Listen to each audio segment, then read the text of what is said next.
Hi all, welcome to my YouTube channel. So yesterday I got some feedback that you are facing some problem in some questions. So today I came up with new video. So आज हम लोग कुछ questions देखेंगे जिसमें आपको problem हुआ है. तो मैं पहले उसको solve कर दे रहा हूँ, फिर मैं आगे proceed करूँगा. ठीक है? तो देखते हैं question. तो ये क्वेश्चन है 2 का नंबर डी वाला x सल्फेट x इकाई का घनमूल. कहना चाह रहा है कि x such that x is a cube root of unity. तो जो भी हमसे कॉम्प्लेक्स नंबर पढ़ा है वो इसको याद होगा कि हमने निकाला था x क्यूब बराबर 1 का, x बराबर 1 पावर 1/3 का क्यूब रूट हमने निकाला था. तो क्या आया था 1 ओमेगा और ओमेगा स्क्वायर. एक बार जो भी ये नहीं जानता है वो एक बार वीडियो देख लेना, बहुत अच्छे से मैंने एक्सप्लेन किया था कि x का क्यूब रूट क्या होता है 1 ओमेगा और ओमेगा स्क्वायर. कॉम्प्लेक्स नंबर में ये चैप्टर था. वही इकाई का घनमूल, अगर हिंदी में कहेंगे इकाई का घनमूल, इंग्लिश में क्यूब रूट ऑफ यूनिटी आता है 1 ओमेगा और ओमेगा स्क्वायर. ये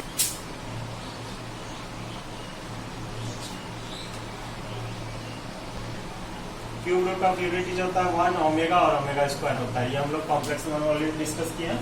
जिसको भी नहीं पता प्लीज वो वीडियो देख लो कॉम्प्लेक्स नंबर वाला. आई थिंक वीडियो नंबर 7 होगा, उसमें ये अच्छे से एक्सप्लेन किया होगा. ठीक है, अब हम नेक्स्ट देखते हैं जो हमको बोला है. सो ये क्वेश्चन है नंबर 3 का दूसरा, मतलब बी. एक्स सल्फेट एक्स सब प्रोपोर्शन का एक अक्षर है. X such that X is a letter of word proportion.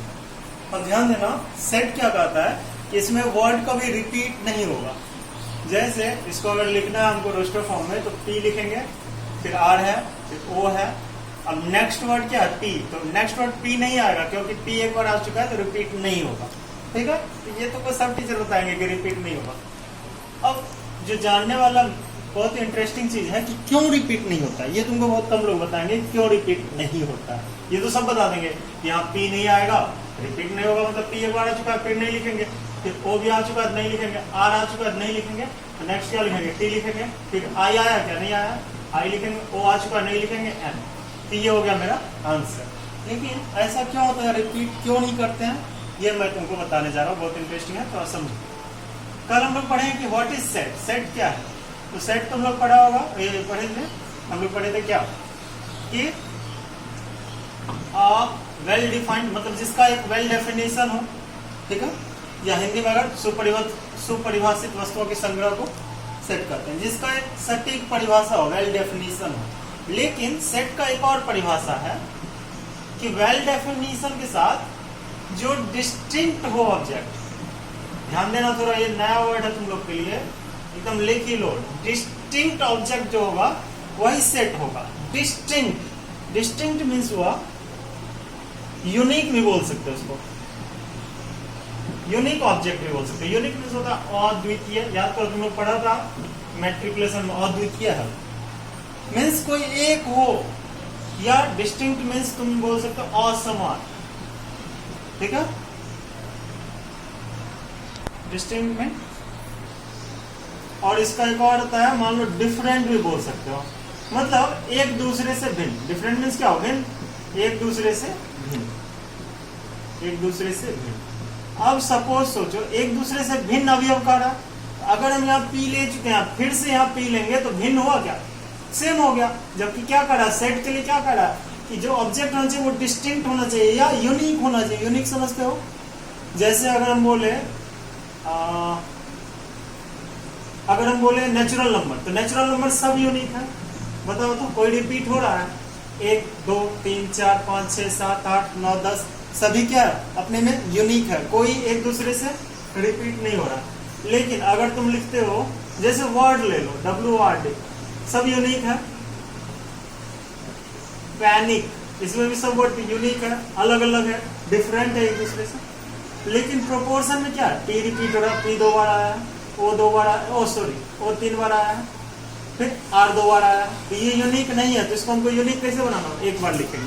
तो क्या समझा तुम, या क्या समझे कि इसका जो ऑब्जेक्ट होगा वो यूनिक होना चाहिए, या डिस्टिंक्ट होना चाहिए, या डिफरेंट होना चाहिए एक दूसरे से भिन्न, असमान या अद्वितीय. ठीक है, इसीलिए हम क्या करते हैं, अगर 3 बार आया तो उसको सिर्फ एक बार लिखते हैं, 2 बार आया तो एक बार तो आएगा तो एक बार लिखेंगे. ठीक है, चलो नेक्स्ट. ये कुछ सिंबल्स तुमको दिखता होगा कि x बिलोंग्स टू n लिखा हुआ, x belongs to z, x belongs to i, ऐसा कुछ। तो ये तुमको जानना बहुत जरूरी है कि ये है क्या। तो जहां लिखा रहेगा x बिलोंग्स टू n, तो तुमको समझना होगा कि n मीन्स होता है नेचुरल नंबर। तो इसका मतलब होगा set of natural number, Hindi हो गया प्राकृत संख्याओं का समुच्चय। अब ये भी याद रखना होगा प्राकृत संख्या शुरू कहां से होता है। प्राकृत संख्या 1 से स्टार्ट होता है और जाता कहां तक है, इनफाइनाइट तक, क्योंकि 1 2 3 4 5 6 इस तरह से चलते रहता है। तो अगर कहीं लिखा रहेगा x बिलोंग्स टू n, तो तुमको समझना होगा क्वेश्चन में क्या कहना चाह रहा है, जो ये सेट है वो किसका है, नेचुरल नंबर का। ठीक है, दूसरे पे आते हैं। अगर दूसरे पे अगर लिखा रहेगा x बिलोंग्स टू z या i, तो z और i से डिनोट करते हैं इंटीजर को, तो होगा सेट ऑफ इंटीजर। हिंदी क्या हो गया, इंटीजर मीन्स होता है पूर्णांक, पूर्णांक संख्याओं का समुच्चय। अब पूर्णांक संख्या कौन कौन होता है, पूर्णांक में 3 आ जाता है, 0, निगेटिव और पॉजिटिव, मतलब धनात्मक, ऋणात्मक और 0, मतलब -1 +1 0, -2 +2 सब आएगा। ठीक है, सारा संख्या जो भी पॉजिटिव, निगेटिव और 0 तीनों हो जाएगा इंटीजर में। या तो इंटीजर को याद रखो या हिंदी में पूर्णांक संख्या। ठीक है, अब क्यू से करते हैं। क्यू से होता है परिमेय संख्याओं का समुच्चय। क्यों लिखा रहेगा, समझना कि परिमेय संख्या का समुच्चय दिया हुआ। अब परिमेय संख्या का इंग्लिश क्या हो जाता है, सेट ऑफ रेशनल नंबर। याद रहेगा, set of rational number, rational number. ठीक है, अब नेक्स्ट देखते हैं। नेक्स्ट है आर। आर से होता है रियल नंबर या हिंदी में वास्तविक संख्या। ठीक है,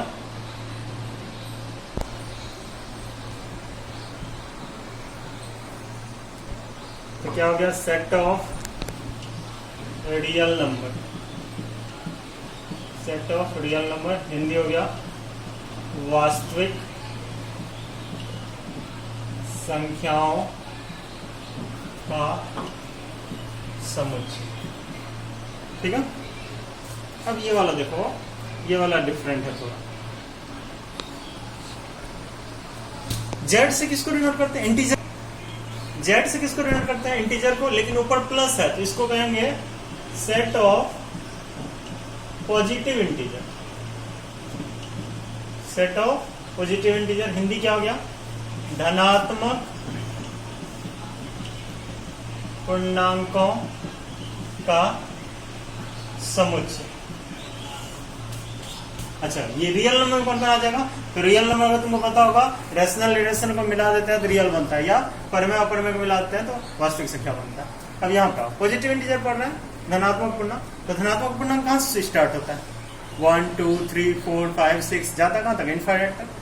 कुछ यही तुमको सेम आ रहा था नेचुरल नंबर का भी, तो इसलिए अगर जेड प्लस रहे या नेचुरल नंबर रहे, बात एक ही होगा। ठीक है, ध्यान दो, फिर से जेड प्लस लिखे, x belongs to Z plus लिखे, या x बिलोंग्स टू n, दोनों का वैल्यू क्या होगा, सेम, क्योंकि ये भी कहां से स्टार्ट होता है, 1 से, जाता कहां तक, इनफाइनाइट तक।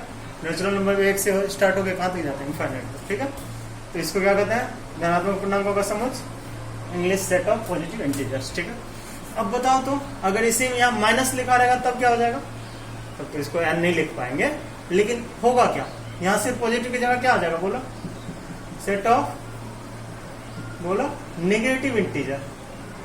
हिंदी क्या हो जाएगा, ऋणात्मक पूर्णांकों का समुच्चय। बस यही चेंज हो जाएगा।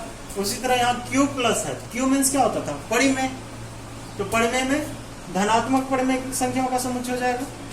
ठीक है, इंग्लिश क्या हो जाएगा, set of positive rational number, rational number. Hindi क्या हो गया, धनात्मक परिमेय संख्याओं का समुच्चय। इसी तरह इसका क्या हो जाएगा बताओ, धनात्मक वास्तविक संख्याओं का समुच्चय, इंग्लिश क्या हो जाएगा, set of positive real number, ठीक है, सेम है, बस प्लस माइनस का है। अच्छा, इस सब में अगर माइनस जोड़ देंगे तो जहां धनात्मक था वहां क्या हो जाएगा, ऋणात्मक, बस इतना सही अंतर है, ठीक है। अब नेक्स्ट देखते हैं, ये हो गया x belongs to w set of whole number, Hindi क्या हो जाएगा, पूर्ण संख्याओं का समुच्चय। अब पूर्ण संख्या कहां से स्टार्ट होता है, 0 से, 0 1 2 3 4 जाता है इनफिनिट। ये हो गया, ये टोटल नंबर तुमको याद होना चाहिए। क्वेश्चन में बगल में लिख देगा x belongs to n, x belongs to z plus या z माइनस जो भी रहेगा, तो तुमको समझ में आना चाहिए कौन सा संख्या का रहा है, ठीक है। चलो नेक्स्ट देखते हैं, नेक्स्ट थ्योरी। तो कल हमने जैसे हमने पढ़ा था एक मेथड, रोस्टर मेथड, तो सेकंड मेथड मैंने बोला था आज बताऊंगा, तो वही है कि सेट बिल्डर फॉर्म, समुच्चय निर्माण विधि। तो इसमें क्या है कि तुमको रोस्टर फॉर्म में दिया रहेगा, गिवन रहेगा, और कहेगा कि सेट बिल्डर में बदलना है। तो क्या रहता है कि इसमें तुमको एक प्रॉपर्टी देखना होगा, गुण देखना होगा, इस रूप में एक साधारण गुण देखना होगा जो प्रत्येक अवयव द्वारा संतुष्ट होता है। मतलब ऐसा तुमको एक प्रॉपर्टी ढूंढना होगा, गुण ढूंढना होगा जो सभी के लिए क्या हो, सभी द्वारा संतुष्ट हो, ठीक है। तो क्या है, मैंने यहाँ लिखा है इस रूप में एक साधारण गुण जो प्रत्येक अवयव द्वारा संतुष्ट होता है। अब तुम कहोगे ये क्या है, तो इसके लिए मैं एक एग्जांपल देके तुमको समझाना चाह रहा हूँ। मान लो ये तो किस फॉर्म में दिया हुआ तुमको, रोस्टर में दिया है, a बराबर 1 2 3 4 5, और इसको कहेगा कि सेट बिल्डर में बदलने के लिए। तो इसका तुम पहले गुण ढूंढो, तो ये क्या है, क्या लिख सकते हैं इसको। a बराबर 1 2 3 4 5 डॉट डॉट लिखा है ना, तुम इसको क्या क्या लिख सकते हो। पहला चीज तो हम, अच्छा क्या बोला था मैंने कि इसका प्रॉपर्टी ढूंढो जो सभी के लिए क्या हो, संतुष्ट हो। देखो एक बार पढ़ो, इस रूप में एक साधारण गुण ढूंढा जाता है, गुण का मीन्स प्रॉपर्टी ढूंढा जाता है जो प्रत्येक अवयव द्वारा संतुष्ट हो। तो अगर मैं a बराबर लिख दूं, ध्यान देना थोड़ा, x such that x belongs to n, तो क्या ये सबके लिए संतुष्ट कर रहा है। x एक अवयव, x अवयव है किसका, नेचुरल नंबर का, और नेचुरल नंबर कहां से स्टार्ट होता है, 1 से जाता कहां तक है, इनफाइनाइट तक, डॉट डॉट, देख रहा है। तो ये संतुष्ट कर रहा है। तो गुण तुम ढूंढा यहाँ, क्या ढूंढा हमने कि 1 से शुरू हो रहा है, इनफाइनाइट तक जा रहा है, इसलिए इसको ऐसा लिख दिए, ठीक है।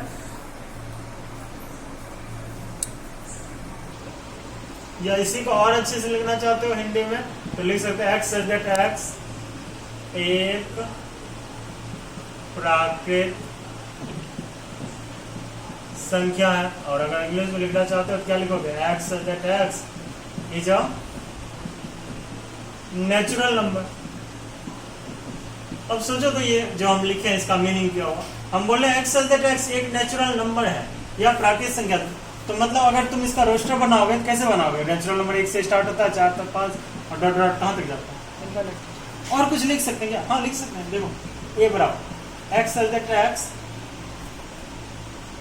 बड़ा है 0 से, x का मान 0 से बड़ा है, तो 0 से बड़ा मीन्स कहां तक बड़ा होगा, 0 से बड़ा 1 2 3 4 5 6, तो उसके लिए सेटिस्फाई कर रहा है।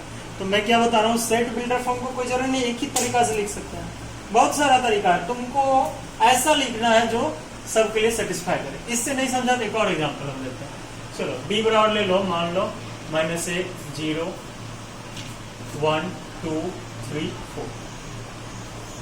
अब हमको इसके बारे में सेट बिल्ड करना है, समुच्चय बनाना है। तो बताओ तो ये कौन सा संख्या है सारा, क्या ये सम है, नहीं है, विषम है, नहीं है। अगर हम यहाँ लिख दें x such that x एक सम संख्या है तो गलत हो जाएगा, क्योंकि सम सिर्फ 2 4 है, 1 3 तो नहीं है। अगर हम लिख दें x such that x एक परिमेय संख्या है तो परिमेय संख्या तो हो जाएगा, ठीक है। अब अगर देखो तो, अच्छा अगर देखो तो ये सारा पूर्णांक है, क्योंकि यहाँ धन पूर्णांक और ऋण पूर्णांक और 0 सब है, तो क्या लिखेंगे x such that x एक पूर्णांक संख्या है।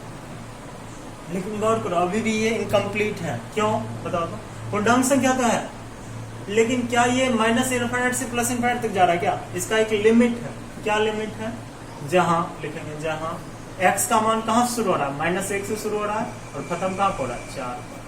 ये तुमको लिमिट डालना होगा। देखो -1 से शुरू हुआ था, 4 पे खत्म हो गया। अगर तुम सिर्फ लिखते हो एक्स सच दैट एक्स एक पूर्णांक संख्या, तो पूर्णांक संख्या शुरू कहाँ से होता है? माइनस इंटू से जाता कहाँ तक? Plus into. ये तुमको ध्यान में रखना होगा, जो हम लोग पढ़े थे, ठीक है। तो अगर इसको इंग्लिश में लिखेंगे क्या लिखेंगे? X such that X is an integer where X का वैल्यू -1 से बड़ा है बराबर और 4 के बराबर। तो मैंने क्या बताया सेट बिल्डर में कि समुच्चय के सारे अवयव को तुमको देखना है और एक गुण को सोचना है कि इसमें कौन सा गुण होगा, ठीक है। तो मैंने अगर तुम नहीं समझ पाए अभी तक दो एग्जांपल और दे रहा हूं मैं। सी बराबर मान लो मैंने ले लिया कुछ अवयव 1 3 5 7 9 11 डॉट डॉट डॉट, ठीक है। तो अब बताओ तो ये कौन सा संख्या है? कुछ आ रहा है दिमाग में इसका देख के? 1 3 5 7 9 11 कौन सा संख्या है? विषम संख्या। तो अब गुण क्या दिख रहा है? सी बराबर हम क्या लिख देंगे? X such that X is odd number. अगर हिंदी में लिखेंगे क्या लिखेंगे? एक्स सच दैट एक्स एक विषम संख्या है, इज एन कर देते हैं एन ऑड नंबर, ठीक है। X such that X is N odd number, ठीक है। तो अभी देखो तुमको क्या समझ में आया? 1 3 5 7 9 11 को देख के क्या पता चला? विषम संख्या। अब तुम कहोगे हम कैसे जानेंगे कि विषम ही है? तो तुमको ये देखना होगा कि अच्छा विषम लिखने से सारा नहीं आ गया 1 3 5 7 9 11। अब बताओ अगर यहाँ डॉट डॉट नहीं होता तब विषम संख्या लिखते तो सही होता क्या? नहीं, तब हमको यहाँ पे रेंज लगाना पड़ता कि x का मान 1 से बराबर है और 11 से छोटा या बराबर है। लेकिन चूंकि यहाँ क्या था? डॉट डॉट डॉट था, तो इसका कोई रेंज लगाने की जरूरत नहीं। विषम संख्या 1 से स्टार्ट होता है, जाता है कहाँ तक? इनफाइनाइट तक, लेकिन बीच में नहीं होगा। अच्छा अगर यहाँ 2 4 6 सब होता तब तो ये कौन सा संख्या हो जाता? प्राकृत संख्या। दूसरा एग्जाम्पल मैंने लिया 3 6 9 12 15 डॉट डॉट। तो इसको देख के क्या लग रहा है? ये क्या है बताओ तो? तुमने 3 का पहाड़ा पढ़े हो? 3 का टेबल, 3 का 3 3 6, तो ये टेबल दिख रहा है तुमको? तो क्या लिख सकते हैं? X such that x comma दो 3 का गुणज है, सबसे सिंपल,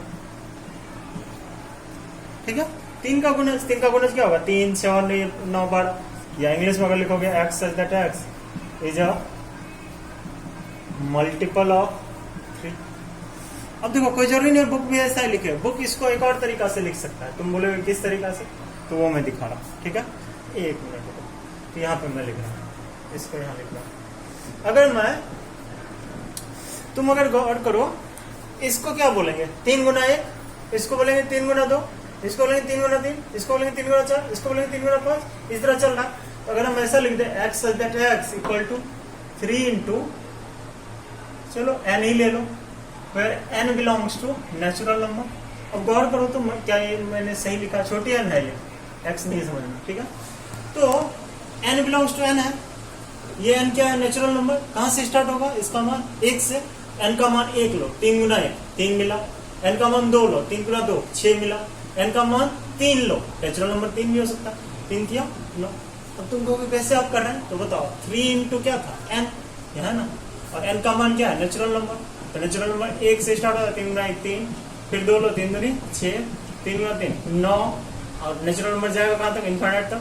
दिख रहा है 3 6 9 12। तो कोई जरूरी नहीं यही लिखा रहे या यही लिखा रहे, तो तुमको सोचना पड़ेगा किसमें?